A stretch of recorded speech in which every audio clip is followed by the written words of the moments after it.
മദ്രസ സാഹിത്യ സമാജത്തിലേക്ക് പൊതുതെരഞ്ഞെടുപ്പിന്റെ മാതൃകയിൽ വോട്ടെടുപ്പ് നടത്തി. നെടുങ്കണ്ടം പുഷ്പകണ്ഠം ഹിദായത്തുൽ ഇസ്ലാം മദ്രസ തെരഞ്ഞെടുപ്പ് വിജ്ഞാപനം മുതൽ വോട്ടിംഗ് സ്ലിപ്പ്, വോട്ടേഴ്സ് ലിസ്റ്റ് പ്രചാരണം, ചിഹ്നങ്ങൾ, പെരുമാറ്റച്ചട്ടം, പോളിംഗ് ഉദ്യോഗസ്ഥർ, സുരക്ഷാ ക്രമീകരണങ്ങൾ തുടങ്ങി പൂർണ്ണമായും പൊതുതെരഞ്ഞെടുപ്പ് നടത്തുന്ന രീതിയിലാണ് വോട്ടെടുപ്പ് നടത്തിയത്. വിദ്യാർത്ഥികളിൽ പൊതുതെരഞ്ഞെടുപ്പിലെ പ്രക്രിയകളെക്കുറിച്ച് അവബോധം സൃഷ്ടിക്കുന്ന വിധത്തിലായിരുന്നു തെരഞ്ഞെടുപ്പ് ഒരുക്കിയത്. മദ്രസ സാഹിത്യ സമാജത്തിലേക്ക് പൊതു തെരഞ്ഞെടുപ്പിന്റെ മാതൃകയിൽ പുഷ്പകണ്ഠം ഹിദായത്തുൽ ഇസ്ലാം ഹയർ സെക്കൻഡറി മദ്രസയിൽ നടന്ന വോട്ടെടുപ്പ് ഏറെ വ്യത്യസ്തമായി. മദ്രസയിലെ സാഹിത്യ സമാജത്തിലെ പ്രസിഡന്റ്, സെക്രട്ടറി, ട്രഷറർ എന്നീ സ്ഥാനങ്ങളിലേക്കായിരുന്നു വോട്ടെടുപ്പ് നടന്നത്. ക്യൂ നിൽക്കുന്ന വോട്ടർമാർ മുറിക്കകത്ത് ചീഫ് ഇലക്ടറൽ ഓഫീസറും അസിസ്റ്റന്റ് ഓഫീസർമാരും വോട്ടിംഗ് സ്ലിപ്പുകൾ, വോട്ടേഴ്സ് ലിസ്റ്റ്, സുരക്ഷാ സംവിധാനങ്ങൾ, പ്രചാരണ സാമഗ്രികൾ തുടങ്ങി പൊതു തെരഞ്ഞെടുപ്പിന് സമാനമായ രീതിയിലാണ് വോട്ടെടുപ്പ് നടന്നത്.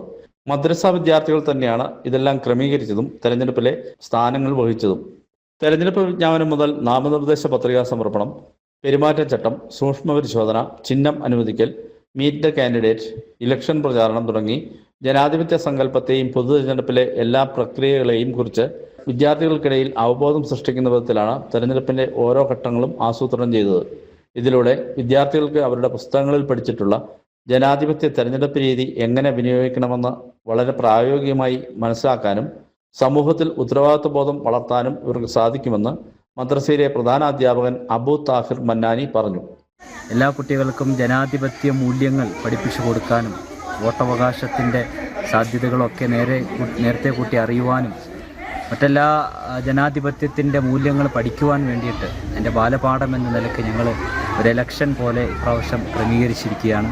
അതിനുവേണ്ടി തന്നെ 5-6 കുട്ടികളടങ്ങുന്ന ഒരു ഇലക്ഷൻ ടീം കമ്മീഷണർമാരെ നിയമിച്ചു. അവരുടെ നേതൃത്വത്തിൽ തന്നെ പത്രികകൾ കൈമാറി അതിൻ്റെ സൂക്ഷ്മ നിരീക്ഷണങ്ങൾ നടത്തി ശേഷം അവർക്ക് ഓരോ ചിഹ്നങ്ങൾ നൽകി അവർ 9 പേര് മത്സരിക്കുകയാണ്.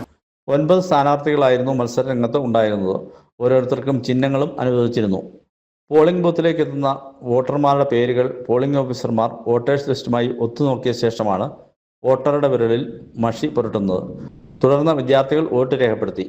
ഇത് ഞങ്ങളുടെ പുതിയൊരു അനുഭവമായിരുന്നു. സ്കൂളിൽ ഒരു പ്രാവശ്യം വോട്ട് ചെയ്തിട്ടുണ്ട്. പിന്നെ മദ്രസയിൽ ആദ്യമായിട്ട് ഇതുപോലൊരു അനുഭവം അടിപൊളിയായിരുന്നു. നല്ലൊരു അനുഭവമായിരുന്നു. ഞങ്ങളുടെ മദ്രസയിൽ വെച്ച് വലിയൊരു ടീമിനെ പോലെ തന്നെ ഒരു ഇലക്ഷൻ ഉസ്താദ് നടത്തി. അത് ഓരോ നേതൃത്വം നൽകി ഉസ്താദ് ചെയ്തു. അതിന് വലിയ സന്തോഷമുണ്ട്. അതിനെക്കുറിച്ചൊക്കെ അറിയാൻ ഞങ്ങൾക്ക് പറ്റി. 5 വയസ്സ് മുതൽ 16 വയസ്സ് വരെയുള്ള 75 വിദ്യാർത്ഥികളാണ് മദ്രസയിലുള്ളത്. 99.81% പോളിംഗ് രേഖപ്പെടുത്തിയ തെരഞ്ഞെടുപ്പിൽ മദ്രസ സാഹിത്യ സമാജത്തിന്റെ പ്രസിഡന്റായി അസ്ലാം ഷാഹുലും, സെക്രട്ടറിയായി അൻഷിദ അൻസാരിയും, ട്രഷററായി മുഹമ്മദ് ബഷീറും തെരഞ്ഞെടുക്കപ്പെട്ടു. News bureau, Nedumkandam.